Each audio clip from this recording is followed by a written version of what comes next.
Aku tak percaya apa yang baru saja terjadi. Mobil mewah yang diberikan orang tuaku untuk ulang tahunku kini diambil kembali hanya karena mereka tahu aku gay, dan rasanya seperti dunia runtuh di depan mataku. Kunci mobil yang tadi pagi masih hangat di tanganku kini direbut bapak dengan tangan gemetar karena marah, sementara ibu berdiri di sampingnya dengan mata penuh kecewaan yang menusuk lebih dalam dari kata-kata apapun. "Kamu bukan anak kami lagi kalau begini," kata bapak dengan suara dingin yang aku tak pernah dengar sebelumnya. Aku berdiri di halaman rumah mewah kami di Jakarta Selatan, angin sore yang biasanya menyegarkan kini terasa seperti pisau yang mengiris dada. Bagaimana bisa?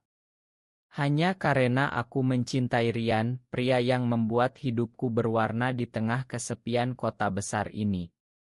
Dalam hati aku berteriak, kenapa harus seperti ini? Aku sudah berusaha jadi anak baik, kuliah tepat waktu, kerja di perusahaan ayah, tapi satu rahasia ini menghancurkan semuanya. Aku ingat wajah Rian pagi tadi, senyumnya yang tenang saat kami bertemu diam-diam di kai kecil dekat kantor, tangannya menyentuh punggungku pelan saat tak ada orang. "Andi, kamu layak bahagia," katanya kemarin, tapi sekarang aku merasa tak layak apa-apa. Mengapa Tuhan ciptakan aku begini di negeri yang tak pernah menerima? Aku merasa kotor, salah, dan paling parah, aku takut kehilangan mereka selamanya. Kakiku lemas, aku berjalan mundur menjauhi mobil itu, air mata mulai mengalir tanpa bisa kutahan. Bapak membanting pintu mobil dan pergi, meninggalkan aku sendirian dengan ibu yang hanya menggelengkan kepala sebelum masuk rumah tanpa kata. Di dalam kepalaku, suara-suara berputar, "Kamu gagal, kamu aib keluarga, kamu tak pantas dapat apapun." Aku berlari ke kamar, mengunci pintu, dan jatuh berlutut. Mengapa harus hari ulang tahunku? 25 tahun aku sembunyikan ini, berpura-pura suka cewek di depan teman, tapi Rian dia satu-satunya yang membuat aku merasa hidup. Aku ingat malam pertama kami bertemu di acara kantor, matanya yang hangat, obrolan yang tak pernah habis tentang mimpi kami. Tapi sekarang semua itu terasa seperti dosa. Aku benci diriku sendiri karena tak bisa berubah, benci karena membuat orang tua kecewa. Malam itu aku tak tidur, hanya duduk di lantai sambil memeluk lutut, bertanya dalam hati berulang kali, apakah cinta ini salah? Apakah aku harus mati saja supaya mereka bahagia? Pagi harinya aku bangun dengan mata bengkak, dan keputusan muncul pelan, aku harus pergi. Aku tak bisa tinggal di rumah ini lagi. Aku packing baju sedikit, ambil tabungan kecil, dan tinggalkan pesan singkat di meja, "Ma, Bapak, Ibu. Aku pergi dulu." Saat keluar pintu, hujan deras mengguyur Jakarta, tapi air mataku lebih deras. Aku naik ojek online ke apartemen teman lama, hatiku hancur tapi ada sedikit harapan kecil bahwa Rian akan mengerti. Tapi dalam perjalanan, aku terus memikirkan mobil itu, hadiah yang seharusnya jadi simbol kebanggaan, kini jadi bukti penolakan.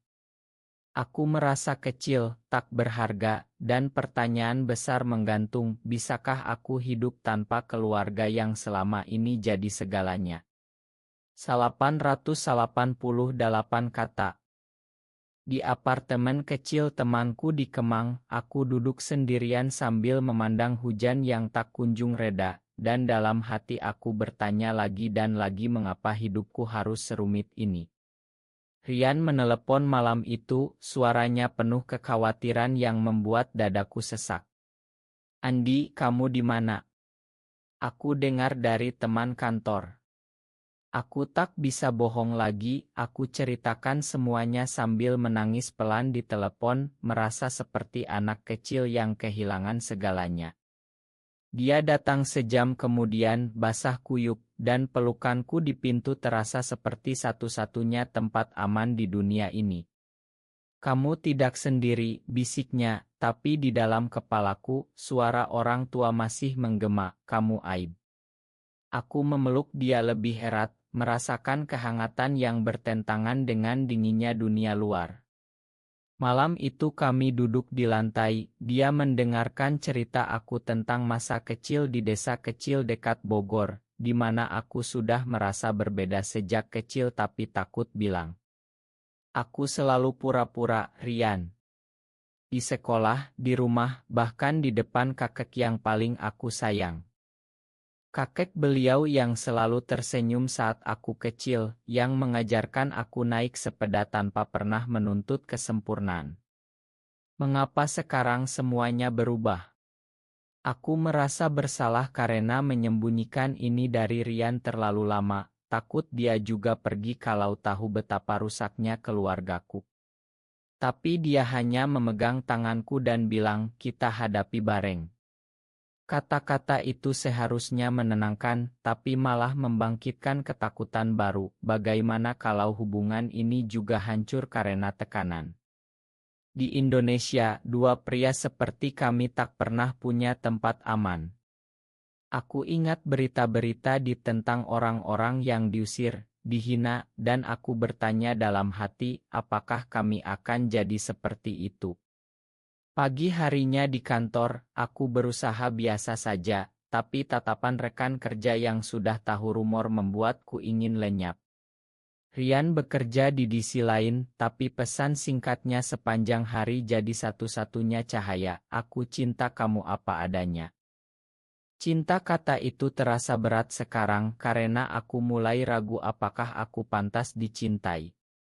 Malam kedua, saat kami berbaring berdampingan tanpa kata, aku menangis diam-diam mengingat mobil itu, simbol kebebasan yang hilang.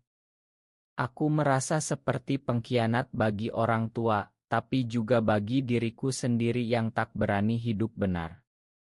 Rian memelukku dari belakang dan untuk sesaat aku merasa utuh, tapi besoknya saat aku melihat foto keluarga di ponsel, air mata kembali mengalir.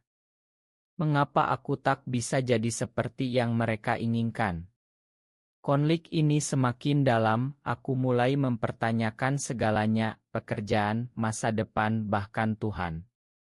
Tapi di tengah kekacauan itu, ada satu hal yang semakin jelas, Rian adalah rumahku sekarang dan aku tak mau kehilangan itu juga. Setiap pagi bangun, aku merasa beban di dada semakin berat, seolah dunia Indonesia ini tak memberi ruang bagi orang seperti aku untuk bernapas lega. Teman kantor mulai menjauh, bisik-bisik di belakang punggungku tentang anak orang kaya yang rusak, dan dalam hati aku berteriak, kalian tak tahu apa-apa tentang perjuanganku. Rian melihat itu semua, dan dia berusaha kuat untukku, tapi aku tahu dia juga takut. Kita pindah ke tempat lain kalau perlu, katanya suatu malam, tapi aku hanya bisa menggeleng karena di dalam, aku masih berharap orang tua akan menelepon, meminta maaf, mengembalikan mobil dan menerimaku. Harapan itu menyakitkan, seperti luka yang tak kunjung sembuh. Aku mulai menghindari panggilan dari saudara, takut mereka sudah tahu dan menghakimi. Di cermin kamar mandi apartemen, aku memandang wajahku yang semakin kurus dan bertanya, siapa kamu sebenarnya, Andi? Anak yang patuh atau pria yang mencintai sesama jenis?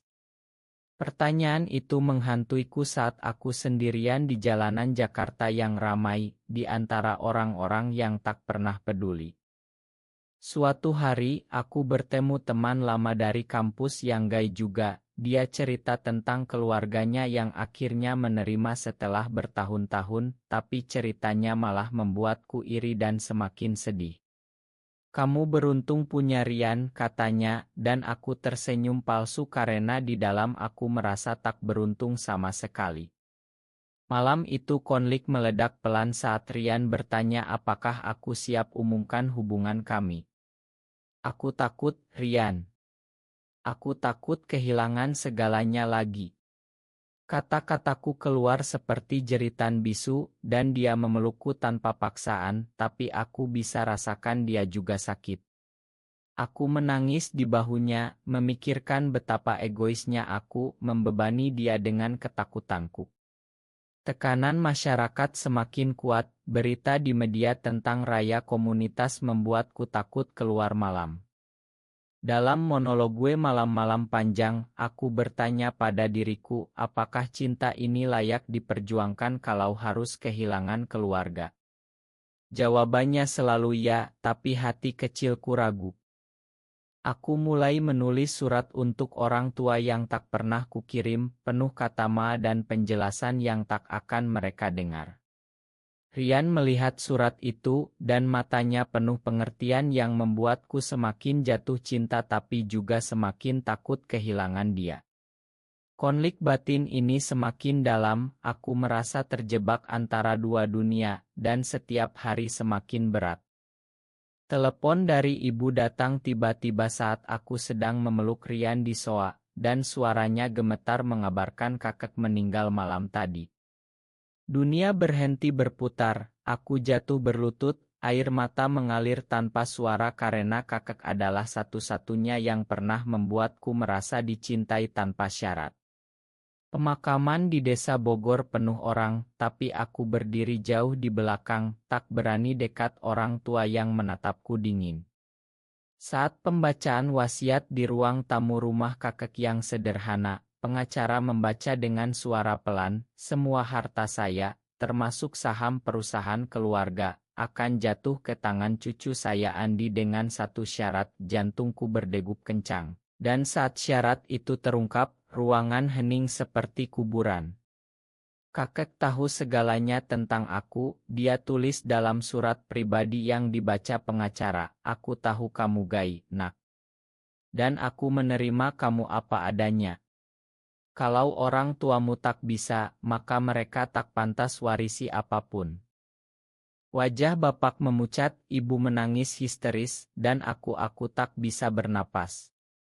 Kakek yang selama ini diam ternyata menyimpan rahasiaku, melindungiku dari jauh. Dalam hati aku berteriak syukur sekaligus sedih, kenapa beliau tak bilang saat masih hidup. Konflik meledak saat bapak berteriak, ini pasti tipu muslihat, tapi pengacara tunjukkan bukti tulisan tangan kakek. Aku pulang dengan kepala pusing, Rian menunggu di luar, dan saat aku cerita, dia memelukku erat sambil bilang ini kesempatan. Tapi di dalam, aku hancur, apakah aku harus ambil warisan ini dan biarkan orang tua menderita? Malam itu aku tak bisa tidur, monolog gue dalam kepala berputar liar tentang pengkhianatan, cinta, dan keadilan. Kakek memberiku kekuatan tapi juga beban baru yang lebih berat. Wasiat itu seperti bom yang meledak pelan di keluarga kami, dan setiap malam aku terjaga memikirkan pilihan yang harus kuambil, hatiku robek antara dendam dan kasih sayang yang masih tersisa. Orang tua datang ke apartemenku, bapak dengan wajah keras tapi mata memohon, ibu menangis sambil memegang tanganku, Andi, kembalilah, kami salah. Kata-kata itu seharusnya menyembuhkan, tapi malah membuka luka lama tentang mobil yang diambil, tentang penolakan yang masih terasa panas. Aku duduk diam, Rian berdiri di belakangku sebagai penyangga, dan dalam hati aku berperang, makan mereka atau biarkan mereka kehilangan segalanya. Konflik internal ini lebih menyakitkan dari sebelumnya, aku ingat semua pengorbanan kakek, suratnya yang bilang dicintai dirimu dulu, nak. Aku mulai menangis di depan mereka, cerita tentang tahun-tahun menyembunyikan diri, tentang Rian yang jadi segalanya. Ibu memelukku untuk pertama kalinya setelah berbulan-bulan, tapi bapak masih ragu. Malam itu setelah mereka pergi, aku dan Rian berbicara panjang, dia bilang kamu berhak bahagia, dan kata itu membuatku sadar bahwa aku sudah dewasa, sudah siap ambil keputusan. Tapi keputusan itu datang dengan harga, aku tuntut mereka terima Rian sebagai bagian keluarga, atau warisan jatuh ke tanganku sepenuhnya. Drama semakin tinggi saat saudara-saudara lain ikut campur, meneleponku dengan marah, tapi aku tetap teguh. Dalam monolog gue sendirian di balkon, aku bertanya, apakah aku monster karena ingin mereka bayar harga atas ketidakadilan? Cinta Rian yang semakin dalam membuatku kuat, tapi juga takut kehilangan. Puncaknya datang di ruang pengacara saat orang tua akhirnya menandatangani pernyataan penerimaan, tapi air mata mereka tak bisa sembunyikan betapa mahal harga yang mereka bayar, kehilangan kendali perusahaan dan rasa bangga yang hancur. Aku berdiri di sana dengan Rian di samping, tangannya memegang tanganku erat, dan untuk pertama kalinya aku merasa utuh, bukan lagi anak yang bersembunyi. Tapi dalam hati, badai masih berputar, aku makan mereka, tapi luka tak hilang begitu saja. Ibu memelukku lama, bapak hanya mengangguk pelan, dan saat kami keluar, Jakarta terasa lebih cerah meski hatiku masih berat. Aku dan Rian berjalan di taman dekat apartemen, dia bilang kita mulai baru, dan aku tersenyum meski air mata jatuh lagi. Perjalanan ini mengajariku bahwa identitas bukan aib, tapi kekuatan, bahwa keluarga tak selalu darah tapi pilihan. Kakek dari surga pasti tersenyum sekarang. Aku tumbuh bukan lagi anak yang takut, tapi pria yang siap hadapi dunia. Tapi di ujung cerita ini, aku tinggalkan pertanyaan untukmu, apakah keluarga harus menerima anaknya yang gay demi warisan dan kebahagiaan, atau justru warisan itu yang membuat mereka belajar menerima? Benar atau salah?